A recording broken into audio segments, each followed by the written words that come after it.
Hi, I'm John Rhodes from Narcissisms.com, and in this video I'll discuss why narcissists lack loyalty.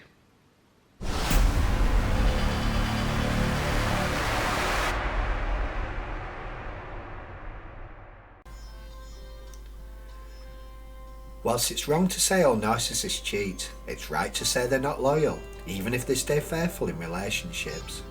Narcissists exploit their partners and take more than they give, put them down, flirt for attention, and vanish in the time of need.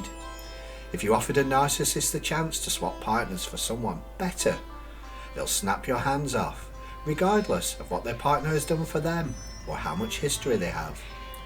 Despite this, narcissists expect unwavering loyalty in return and may constantly test their partners and accuse them of lacking loyalty.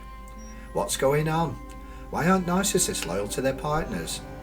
Here's several reasons why narcissists lack loyalty. Narcissists lack emotional empathy. Narcissists lack emotional empathy.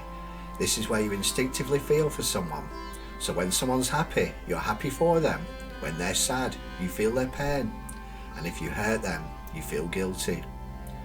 Narcissists' lack of emotional empathy prevents them from connecting on a deep level because they don't share other people's feelings. They may like someone and find them useful and enjoy their company, but they don't bond on a deep emotional level. This allows narcissists to hurt you and not lose a wink of sleep, avoid you in your time of need, or neglect your feelings. Narcissists may momentarily feel shame, but they quickly repress this and justify their actions, usually by blaming you or someone else. So to them, their conscience is clear, no matter what they've done to you. This lack of emotional empathy affects how they treat you, because there's no emotional comeback when they've done something wrong, so they're free from the shackles of empathy that bind us together. Narcissists' sense of entitlement. Narcissists feel entitled to do as they please, as normal rules don't apply to them, because they're superior and special, but the rules still apply to everyone else. Narcissists aren't shy about demanding high standards from others whilst doing what they want, which leads to many hypocritical situations. For instance, the narcissist may expect you to toe the line and demand you're home by 8 p.m, but won't stand for you controlling them when you ask why they didn't come home last night. Narcissists often have the attitude that loyalty is for minions, for people lesser than themselves, yet feel justified demanding unwavering loyalty because they're entitled to it, yet at the same time they're entitled not to give it. Assume everyone thinks like them. It's natural to assume that people think similar to ourselves, which is why many empathetic people are fooled by narcissists. But narcissists do this too. Narcissists assume that everyone is narcissistic like them and are out for themselves, trying to manipulate others for their own personal gain. So narcissists don't feel they need to give loyalty, because in their world, loyalty doesn't exist. It's an act that everybody's faking. So narcissists are happy to create a front that they're loyal, whilst being anything but on the inside, because in their mind, that's what everybody does, and they must fight fire with fire. Narcissists' fear of abandonment. Most narcissists harbour fears of abandonment. This may be due to a neglected childhood, but even without this, narcissists fear abandonment because it demonstrates they're not superior. Narcissists have delusions of superiority, and it's important they maintain them to bolster their fragile self-esteem. So they desperately avoid things that shatter their delusions, as being abandoned shows they're not as great as they think they are. So a narcissist may abandon their partner to beat them to the punch before their partner abandons them. These abandonments may include flirting with others, disappearing all night, full-blown affairs, or even leaving them.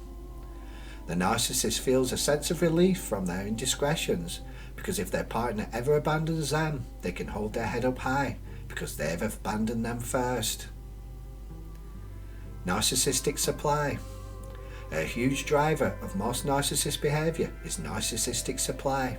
This is the attention, adoration and special treatment they gain from others. Narcissists need narcissistic supply pretty much all the time, and their life is one big quest to source it, which is why they hate being alone, fish for compliments, and brag about anything resembling an achievement. This pursuit of narcissistic supply often leads to them flirting and having affairs because they can't resist the attention, especially if it's offered on a plate. To narcissists, attention is usually a bigger draw than sex itself, because in their mind, someone finding them attractive is someone idolizing them. Reduced supply. Over time, narcissists experience less supply from their primary partner because they've already won them over, so their attention becomes less of a thrill and therefore provides them with less supply than before. So after some time in a relationship, they might not be getting enough supply to meet their needs, which causes them to look elsewhere. This makes the prospect of finding someone new doubly appealing because a fresh source of supply always trumps an old one, and they're in a supply deficit, so in their impulsive mind, they've nothing to lose and everything to gain. Rather impress a stranger or a friend. If you've been close to a narcissist, you've probably noticed that they'd rather impress strangers than loved ones, and they'll bend over backwards to help casual acquaintances, but do little for their own family. Narcissists gain copious amounts of supply, winning over new fans, and this works for friendships as well as romantic relationships. But they don't get the same buzz from winning over their family, because in their mind, that ship has already sailed. This often leads to confusing and frustrating situations where the narcissist shows high levels of loyalty to people they barely know, but are cold and uncaring to their own family. Narcissists resent needing someone. Narcissists need people more than most because supply requires people, but it's difficult to win over new people all the time, so they need to keep people around them to ensure supply flows. However, narcissists also crave power and hate anyone having power over them, so this leaves them in a pickle. They need people, but they don't want people having power over them. Narcissists are acutely aware of power dynamics and understand that if someone has something they need, they can take it away, which gives them power over them. This conflict causes narcissists to resent their loved ones and treat them coldly as if they don't need them, because they want to prove that they're self-sufficient, even though they're not. This leads to them rejecting their family and treating them badly, all to disguise their need for narcissistic supply. Final thoughts. Narcissists are lone wolves who need people. It's not connection they look for, but narcissistic supply. To keep supply flowing, narcissists need people around them, so they treat them just well enough to keep them, whilst extracting as much as possible. This mindset isn't conducive to loyalty. It's more of a mining operation, although it can seem that they're loyal when they're desperate to spend time with you and keep you in their lives. To a narcissist, you're a commodity to be used, and not all commodities are equal. Some people provide better supply than others, and sadly, your stock goes down over time. Narcissists don't care about you as an individual, only what you can give them. So if a better supply presents itself, you're likely to be discarded, regardless of everything you've done for them. Sadly, loyalty doesn't come into it.